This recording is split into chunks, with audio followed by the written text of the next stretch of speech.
everyone, I'm Abigail, this is Kalifa, and welcome to another Two Kids interview. We are joined by New York Times bestselling author Marike Nijkamp.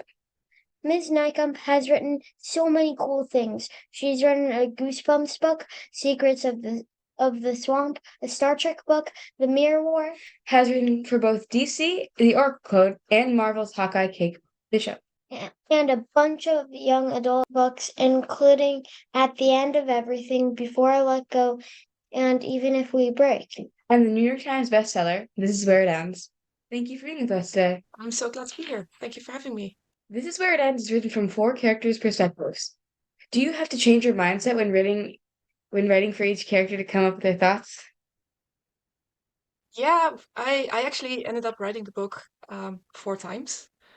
So I basically wrote from beginning to end from every point of view and then went back and started all over again.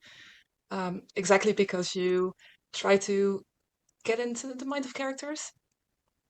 And then once you're there, it's easier to just keep going instead of going back and forth all the time. How much research do you have to do for your books? It depends. For books like This Is Where It Ends and At the End of Everything, that were books that dealt with like very heavy subjects, I did a lot of research. So I made sure that I read a lot of nonfiction books, talked to people, especially people who have like experiences that I don't share. So I like am able to write as respectfully as possible. And then with other books, like Even If We Break, that's a murder mystery. So that's just a lot of thinking about the best way to make a murder happen in a book.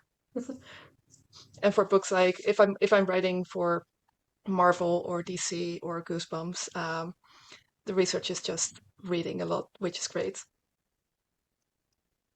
We know representation is very important to you. Whether it has to do with disabilities or sexual orientation. We think it's important too. Why have you made sure to have that part of your writing?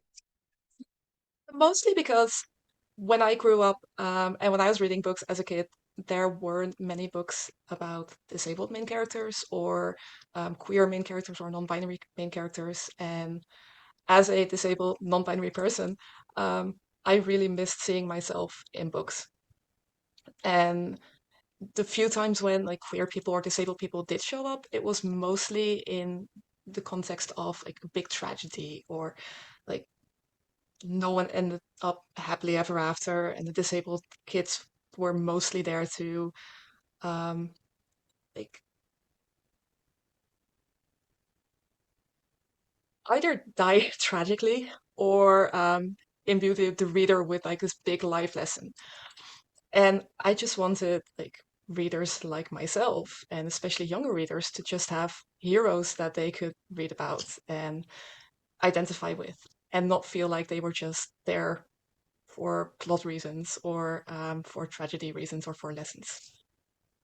That makes a lot of sense. In parts of the United States, more and more books are getting banned. Including books that you have written. Can you tell us your thoughts on this? It's honestly strange every time to hear about one of my books being banned because I try to write books about things that um, readers may like experience in real life, like books about a school shooting, books about dealing with a friend who lost their life due to like potentially suicide. Don't want to give too much away for before I let go, but like I try to write books about things that happen in the real world that actual teens and actual kids deal with. So to take those books away from readers is basically saying this experience you have isn't valid, isn't something that you should talk about. It's shameful even, and I think that that does an incredible disservice to readers, to kids, especially when it's when you just take books away because the main characters are queer. Like I would love for adults in situations like that to think about what message they're sending by taking those books away and what they're telling not just the readers, but the people who identify with elements from those books. Like what is it that they're actually saying? And I think, or at least I don't know, I may be naive, but I just want everyone to be able to grow up and have chances and opportunities and be happy. So I feel like giving kids the right tools to, feel comfortable in their skin, feel comfortable with who they are, feel comfortable with dealing with complicated emotions is so incredibly important. And I think books can play an incredible role in that. And we should celebrate that instead of ban it. Yeah, we agree. When you are writing stories for DC, Marvel, or Star Trek, Because we're writing for iconic characters, is there extra pressure? And how much do you have to factor in the fan base when writing these? There's definitely not so much extra pressure, but there is different pressure because I try to make sure that the characters I write about are characters I know really well. So either they'll be characters that I've read about for years, or I at least try to read as much as possible before I jump in. But even so, I know there's always people out there who know the characters even better than I do, and who have maybe specific connections with those characters, care about them because they were important to them at difficult times or at wonderful times. And I don't want to disappoint those readers. Um, but at the same time, I also always want to bring something, I don't know, maybe slightly new or slightly different to those characters. Wouldn't want to change them completely, but I think the beauty of having different authors write the same character over and over is that we can all show slightly different facets of that character and bring our own experiences to it, our own preferences, just in terms of how every one of us tells stories. In sense, like I love telling stories about found families. I love telling stories about friendship and hope.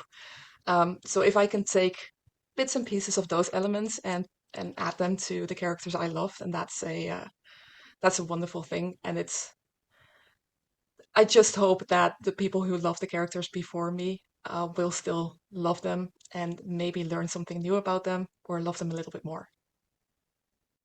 what's your favorite Star Trek TV series? Oh, that's such a hard choice. Um, I watched a lot of Voyager growing up, so that one means a lot to me.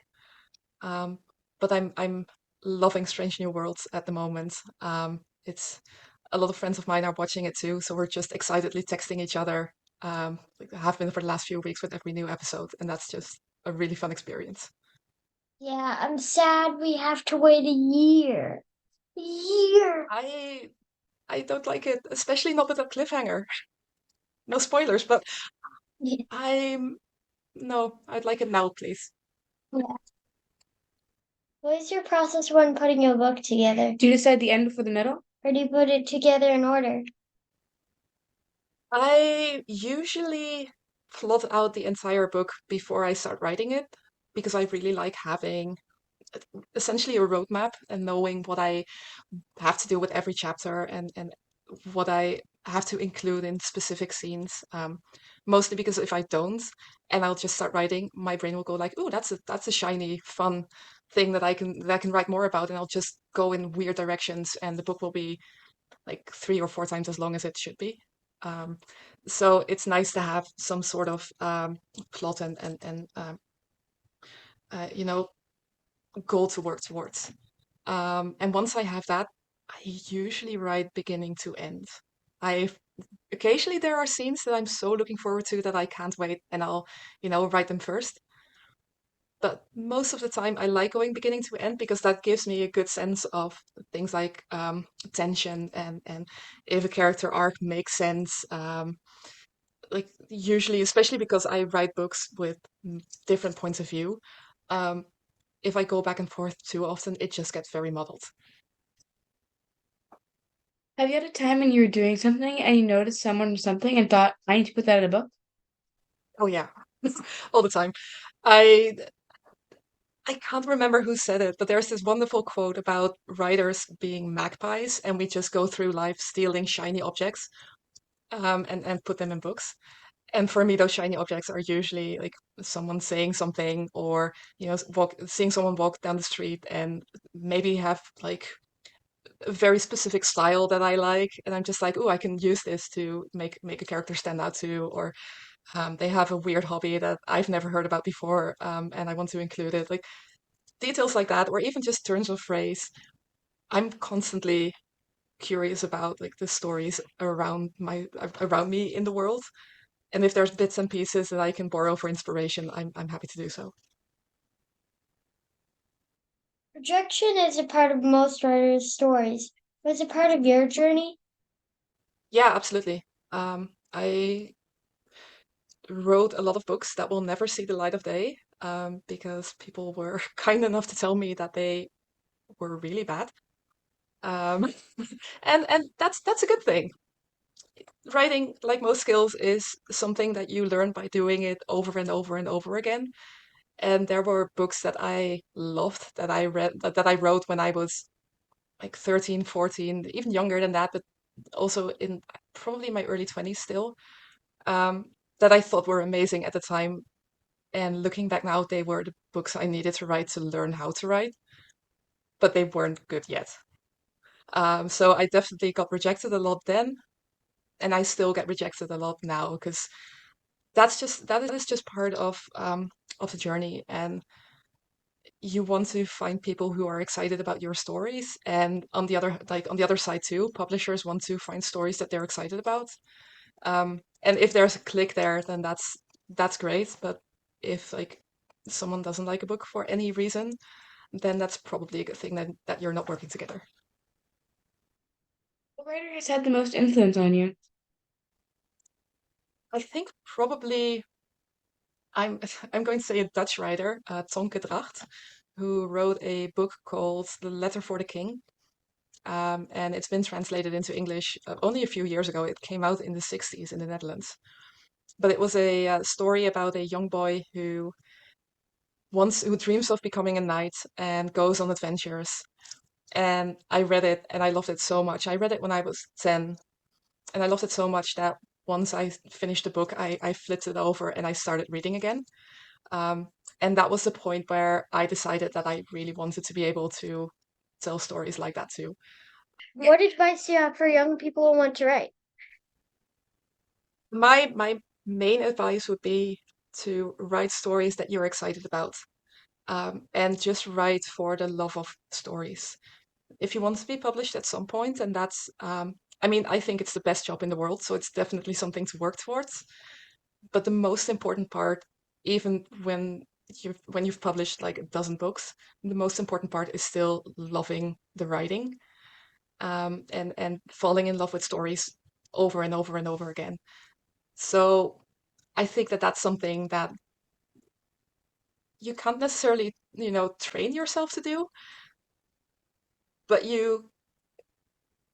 how do I say this best? I think you can prioritize the stories that you care about, and you can learn to focus on that, and learn to focus on finding your voice and finding like what elements of stories that you care about.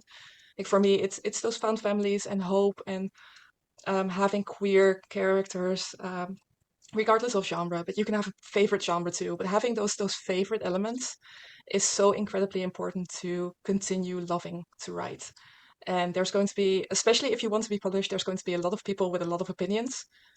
But if you love what you do, then you're pretty solid. That's big advice Do you have a smaller tip, something you do in your writing? that maybe a lot of people don't. Um, I mean, I like plotting, so just like writing down what you want to write about before you start writing. But that doesn't work for everyone. So like maybe a small tip to get into the mindset of a character is before you start writing a story, write a letter from the point of view of your main character, or even a side character, or even a villain. Um, and write a letter to someone they love. So you get a good sense of things that they're excited about, things that they love, things that they want to share. Um, I love writing letters just to get a sense of who a character is. And I don't see that as a tip too often, so maybe that's a good one. That's really interesting. Besides Ink Girls, which we are really looking forward to this November, can you tell us about a project that you have in the works now? Yeah, I just finished edits on a middle grade novel called Splinter and Ash, and that will be out next year. I don't have an exact date yet, but that's about a non-binary squire dreaming of becoming a knight.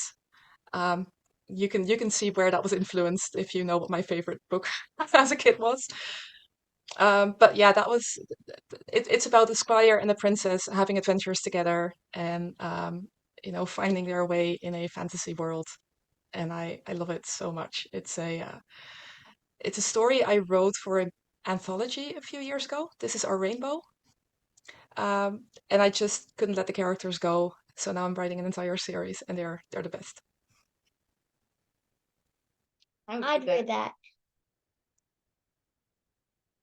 Finally, it's time for our turbo time. 10 rapid fire questions. Are you ready? Let's go. Okay, number one, what is your favorite phrase to use? That's hard. That's amazing. I say that way too often. Number 2, what is one subject you'd love to learn more about? I'd love to know more about everything. Want to know about, I want to know everything about the entire world, and I also want to speak every language ever. I'm just curious. That's it. Number three, what is your go-to snack food? Coffee. Number 4, what was your favorite book growing up? The letter for the king. Number five, if you could teleport somewhere right now, where would you go? Like just location or in time too. Whatever. If it's just location, I would probably teleport to New York for a couple of days and visit friends.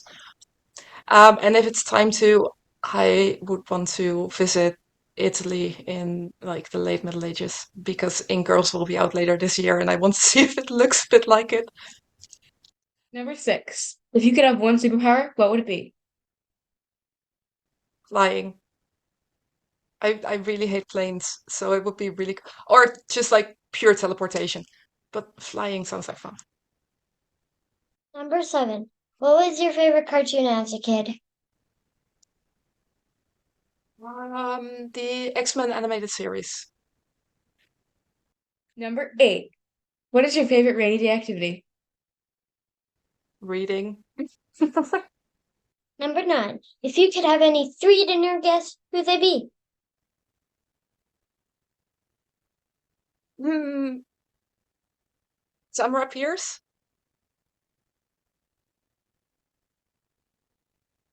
I guess Shakespeare. And hmm,